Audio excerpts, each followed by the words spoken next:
আসসালামু আলাইকুম, welcome back to my channel. আজকে আমি ঝিঙে দিয়ে তাপসী মাছ রান্না করে দেখাবো।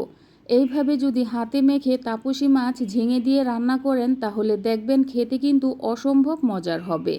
আশা করি আমার আজকের রেসিপিটাও আপনাদের কাছে ভালো লাগবে। আর যদি ভালো লেগে থাকে তাহলে অবশ্যই আমার চ্যানেলটাকে সাবস্ক্রাইব করবেন। তাহলে চলুন কথা না বাড়িয়ে শুরু করা যাক। প্রথমে এখানে আমি একটা কড়াই নিয়েছি, তার মধ্যে নিয়ে নিচ্ছি পেঁয়াজ কুচি। আমি এখানে মিডিয়াম সাইজের 3টা পেঁয়াজ কুচি করে কেটে নিয়েছি। তারপর দিয়ে দিচ্ছি 6-7টার মতো কাঁচামরিচের ফালি। 1 চা চামচ দিয়ে দিচ্ছি আদা রসুনের পেস্ট। ছোট মাছের মধ্যে আদা রসুনের পরিমাণটা কম দিতে হবে। এখন দিয়ে দিচ্ছি 1/2 চামচ করে হলুদের গুঁড়া, মরিচের গুঁড়া আর দিয়ে দিচ্ছি ধনিয়ার গুঁড়া। আমি এখানে লাল মরিচের গুঁড়া 1/2 চামচ দিয়েছি, কারণ কাঁচা মরিচের পরিমাণটা বেশি দিয়েছি। তারপর দিয়ে দিচ্ছি টেস্ট অনুযায়ী লবণ। লবণটা বুঝে তারপর দিয়ে নেবেন। এখন দিয়ে দিচ্ছি 3 টেবিল চামচের মতো রান্নার রেগুলার তেল।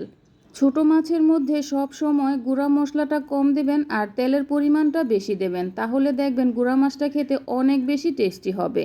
পেঁয়াজের সাথে আমি মশলা খুব ভালো করে মেখে নিয়েছি। এখন দিয়ে দিচ্ছি তাপসী মাছ। আমি এখানে 6 পিস তাপসী মাছ নিয়েছি। মাছগুলো কেটে ভালো করে ধুয়ে মাছের পানিটা ঝরা দিয়ে নিয়েছি। এখন আমি মাছ মশলার সাথে খুব ভালো করে মেখে নেব।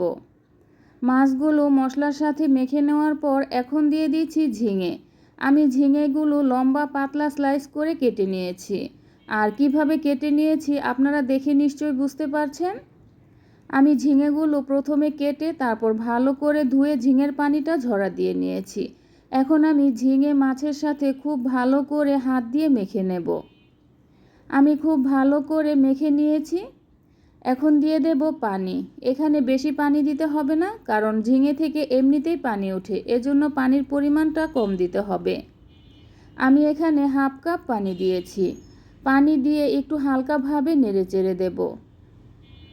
তারপর একটা ঢাকনা দিয়ে ঢেকে চুলার আঁচ মিডিয়াম টু হাইয়ের মাঝামাঝি রেখে 4 থেকে 5 মিনিটের মতো জাল করে নেব।